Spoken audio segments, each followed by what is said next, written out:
Bismillahirrahmanirrahim. Assalamualaikum warahmatullahi wabarakatuh.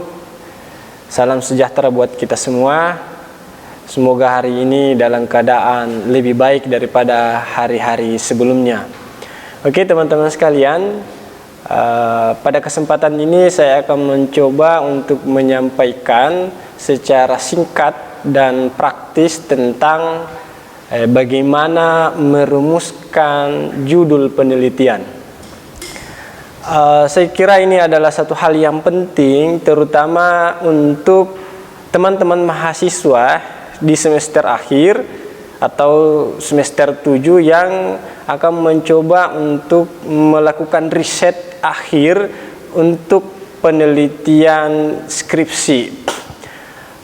Bahkan mudah-mudahan apa yang saya sampaikan ini juga bisa digunakan untuk penelitian-penelitian secara umum, baik dia tesis, disertasi, atau penelitian-penelitian lainnya. Ada beberapa kesalahan yang biasa dilakukan oleh teman-teman mahasiswa atau beberapa peneliti tentunya dalam menentukan judul penelitian.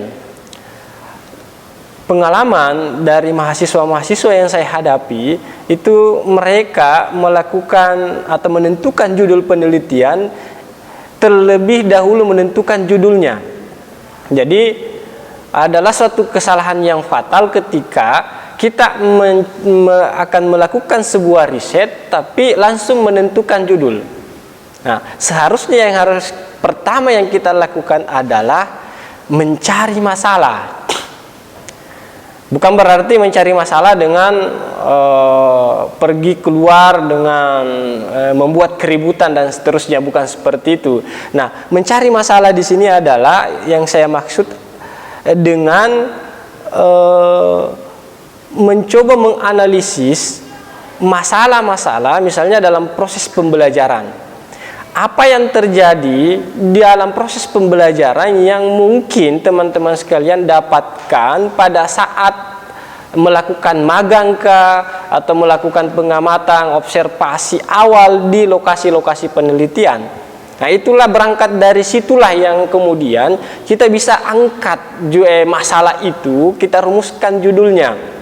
Atau secara teknis begini, teman-teman kebanyakan di semester akhir khusus untuk di bidang pendidikan misalnya itu kan pernah melakukan magang, baik magang 1, 2, dan 3 atau PPL dalam istilah yang lain. Nah, pada saat itu mungkin teman-teman telah bisa mendapatkan masalah-masalah yang didapatkan dalam proses pembelajaran. Nah, masalah-masalah itulah kemudian kita akan deskripsikan dan mencarikan teori-teori pendukung atau diskusi teori dengan masalah-masalah itu.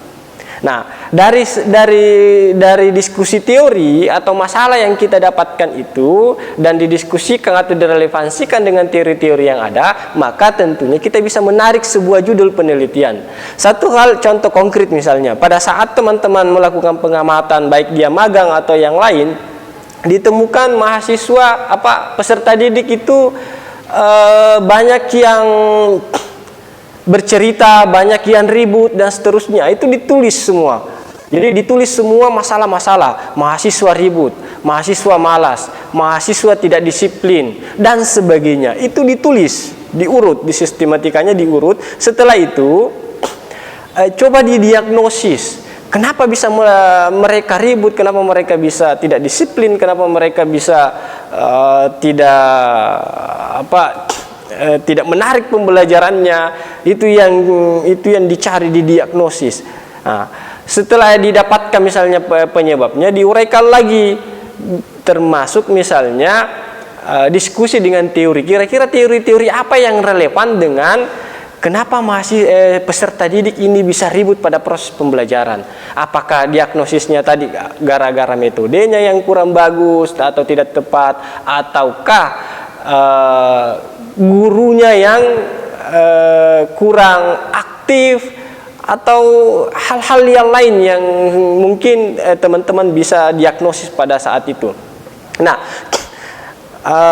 untuk itu perlu dideskripsikan dalam bentuk tulisan, diuraikan itu satu persatu. Masalahnya misalnya malas belajar atau tidak aktif, ribut, itu dideskripsikan dengan tentunya dengan diskusi teori yang ada, yang mungkin sudah dipelajari teman-teman pada saat kuliah-kuliah semester atau dari bahan-bahan bacaannya. Nah, setelah dari proses itu kita deskripsikan, kita buat satu kesimpulan. Oh, paling cocok ini adalah mengambil judul yang ini. Jadi intinya atau core-nya adalah judul penelitian itu dirumuskan atau ditentukan dari masalah.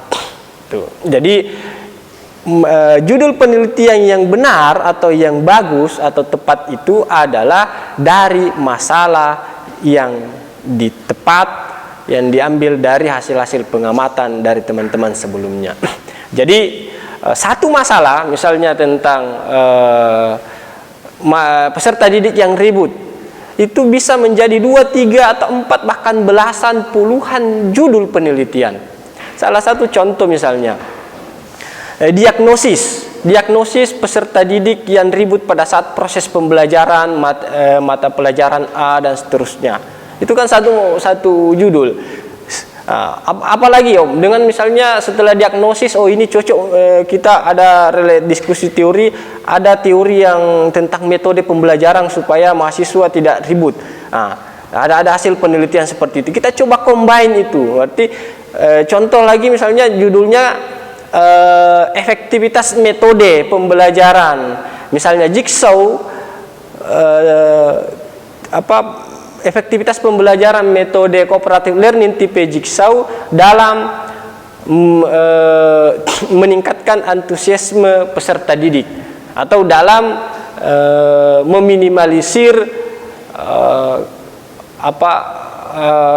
bagaimana supaya mahasiswa ini peserta didik ini tidak ribut. Itu salah satu contoh. Banyak hal-hal lain yang bisa kita ungkap, atau dari satu masalah bisa menjadi belasan atau bahkan puluhan judul penelitian. Tergantung dari bagaimana teman-teman merumuskan, bagaimana teman-teman mendeskripsikan masalah-masalah yang ditemukan, kemudian direlevansikan dengan teori-teori yang ada. Saya kira cukup demikian pertemuan kita kali ini. Mudah-mudahan bisa bermanfaat. Mohon maaf atas segala kekurangan. Sampai jumpa di pertemuan selanjutnya. Goodbye, sukses selalu. Assalamualaikum warahmatullahi wabarakatuh.